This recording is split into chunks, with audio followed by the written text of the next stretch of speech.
think that's where a lot of junior hires and a lot of young middle schoolers miss it, is you don't have to be like everybody else.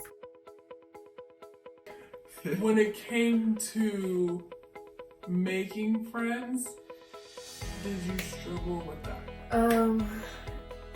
I know that's hard because I feel like even though like I would jump schools or either in the beginning of the year, either I kind of knew one person, but like we didn't really hang out.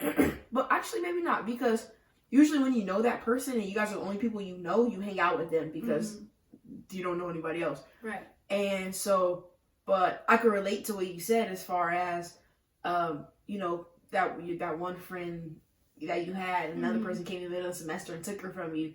That's what happened to a lot of the people that I would hang out with. They would start this one way, be my friend, and then all of a sudden somebody else would come and they would be like, oh yeah, I'm hanging out with them now. And it's like, but you didn't invite me to hang over. Right. You know, I want to hang out with you guys too, but it's like, no, you know, I can't. You know what I mean? Right. And it makes you feel less than, like, so what was that even like? Why'd you even start talking to me in the first place? It doesn't feel good. And so I feel like I've had so many experiences with that. Sorry. I feel like I've had so many experiences with that. It's just, it was a bad time. I don't say I had trouble making friends though, because when one group left, another person came. And so, or maybe I wouldn't even call them friends. I would just call them people that were like, I hung out with at school. You know what I mean? Right. But I think I was always kind of fortunate because even if I didn't know no one and I came in the middle of the semester, there were always either a group of girls or a few people that would, hey, you want to come hang out with us? I was very fortunate for that. But there was a period of time when there was like, going back to the fitting in, hey, I remember I started cussing in, what grade did I start cussing in? I started cussing in 3rd grade. I think I was up there. No, I started cussing in 4th grade. And I had moved schools in the middle of or actually no, I didn't. I had started a new school. And the girls I was hanging out with was like, oh, you're too nice. You're too nice. You need to start, like, you can't hang out with us if you about to be talking like that. Like, you need to, like, say some cuss words, whatever. They really said that? Yeah. There was like, or we can't hang out with you.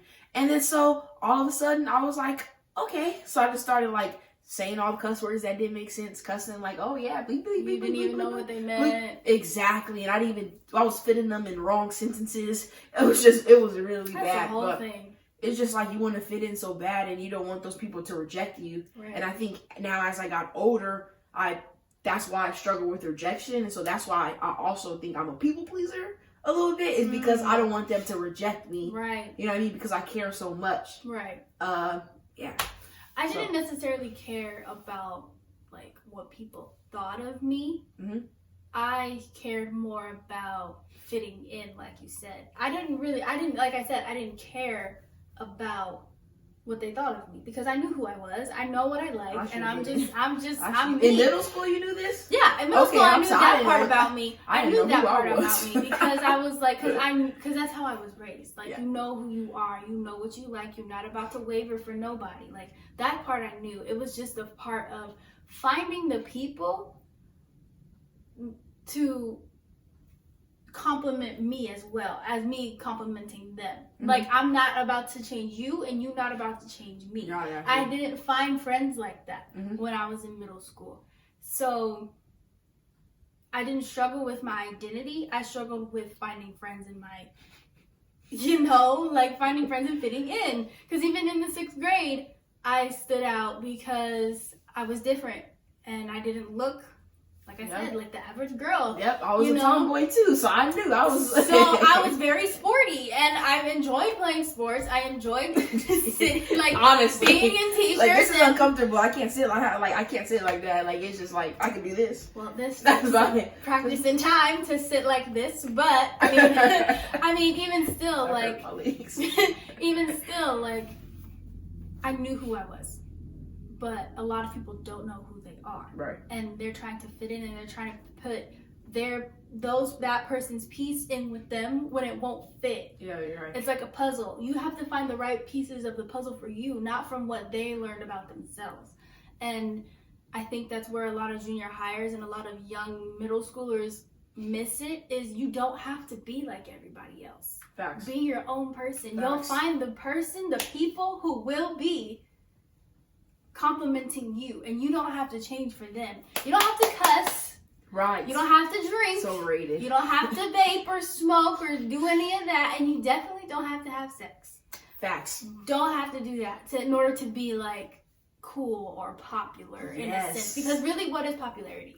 Exactly. Really, I don't know. Like other than how they dress, other than how they talk, other than what their parents drive, what they whip, all that other that, right? You. Like I think it's just always the attractive person. Like the biggest attracted person is usually the one that's popular. Right. Because everyone's like, oh, I want her, or I want him. Right. And, even the people that hang around them, they're like, oh, he's popular. Like, he look good. Like, I don't look too bad either. I'm about to go hang out with him so that I can get all the girls or whatever. I can get all the, or I can get all the guys, I'm go, you know what I mean? So it's like, I think it's more of a attractive thing. Right. You know what I mean? And so I think that's when you're not popular, it's like, or you believe that's because I'm not attractive enough. So, you just have to find the right people to, I guess, socialize with and hang out with,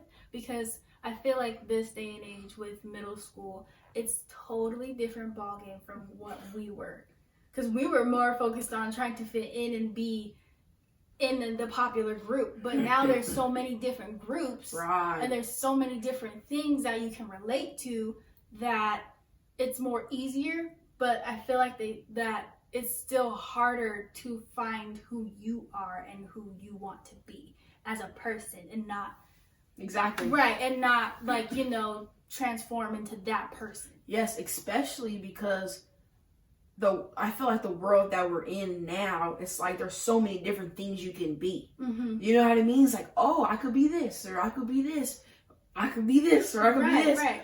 And so it's like I feel like we didn't have that many options. Nope. Now we got options. Like, you know what I mean? Right. There's so many dang options in middle school and all this. Like, oh, you can't go with this, or you know what I mean? And so it's definitely different. From the time that we went to school. I'm glad I was in middle school at that time rather than now. Right, because we wasn't thinking about all the follows in life. Right, we was thinking about boys. We was chasing boys. I sure was. You real right. I mean, ooh, yeah. Passing notes in class. Right. You'd be like, yeah, that's the 90s for you. So we did not go to school in the 90s. No, but 90s kids. Okay, I was about to say. Like, that's the 90s. But, that's the 90s mentality. You're not thinking about that kind of stuff. Like, I think another big issue in just growing up and just being in middle school was definitely